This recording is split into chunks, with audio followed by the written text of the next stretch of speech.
C'est aujourd'hui que nous devons réorienter la finance vers des entreprises à impact beaucoup plus positif si nous voulons assurer une certaine durabilité de notre économie, de nos modes de vie.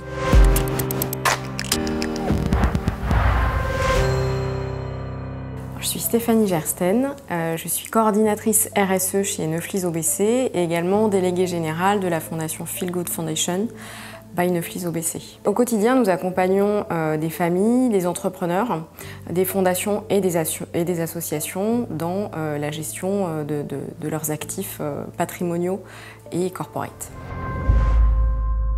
Nous sommes très engagés chez Neuflize OBC, c'est lié à l'histoire de la banque et des fondateurs de la banque qui eux-mêmes étaient des entrepreneurs mécènes. Donc nous avons une longue tradition sur des sujets d'engagement sociaux, environnementaux et sociétaux.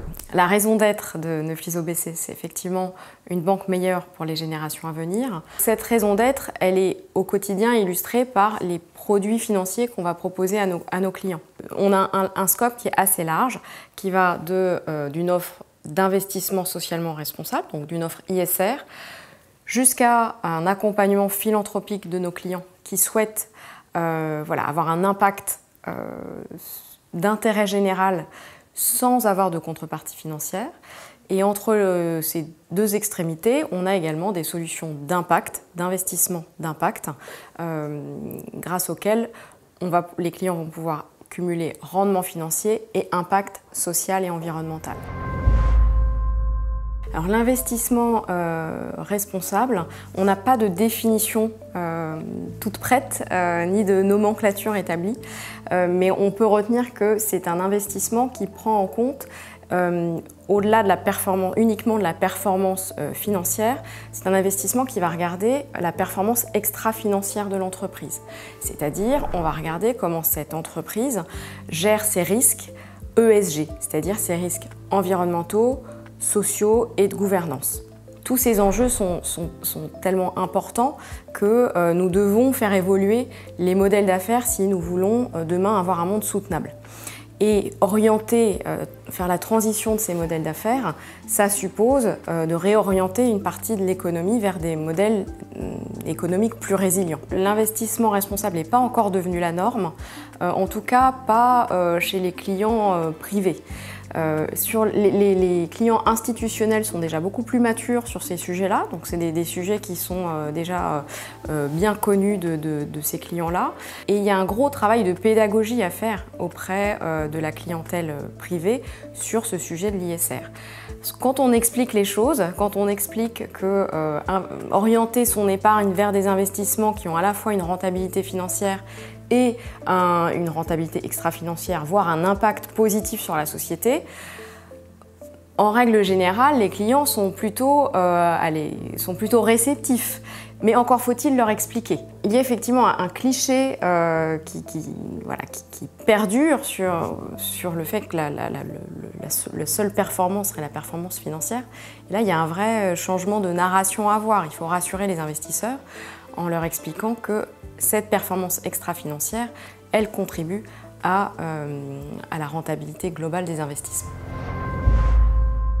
Pour les clients qui souhaitent aller plus loin, on a une offre d'impact. Le principe de l'investissement impact, c'est qu'on va investir dans des entreprises qui ont donc une performance financière, évidemment, qui ont également une approche maîtrisée de leurs risques ESG, mais qui en plus ont un impact positif sur la société, que ce soit un impact social ou environnemental, et que cet impact ne cause pas de dommages ne cause pas de dommages collatéraux à d'autres secteurs sociétaux ou environnementaux.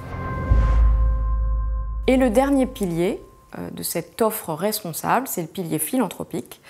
Et dans le cadre de cette offre de philanthropie, nous proposons à nos clients des solutions pour qu'ils puissent s'engager sur un projet d'intérêt général que nous pouvons sélectionner pour eux dans le cadre de notre fonds de dotation qui s'appelle Feel Good Foundation by Neuflize OBC.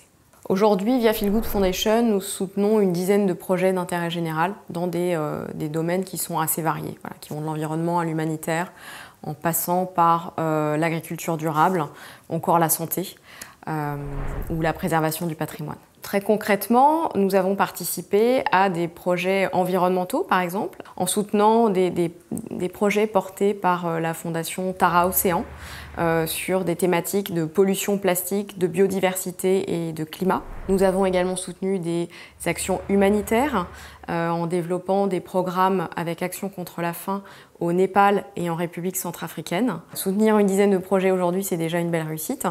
Et nous espérons sensibiliser les clients sur ces sujets et en embarquer un maximum dans les mois et les années à venir. La crainte du greenwashing, elle est parfois justifiée parce qu'effectivement, certains s'approprient ce sujet et le traitent plus comme un sujet de communication. Mais je pense de moins en moins, puisque voilà, les citoyens ne sont pas dupes, les consommateurs ne sont pas dupes, et à mon sens, s'il n'y a pas une sincérité derrière la démarche, on ne peut pas tromper les gens très longtemps. Chez Neuflis OBC, je pense qu'on est très droit dans cette démarche-là. On a un historique, un track record sur un certain nombre de sujets, et l'engagement qui est le nôtre aussi bien dans notre offre produit que dans notre engagement sociétal ou environnemental, il est vraiment, dans la continuité de nos engagements historiques. On voit bien que cette crise, elle révèle des vulnérabilités et ces vulnérabilités conjuguées aux enjeux contemporains auxquels nous sommes confrontés, que ce soit les enjeux climatiques, les enjeux de ressources, voilà, tous ces enjeux font qu'aujourd'hui, c'est maintenant que ça se joue.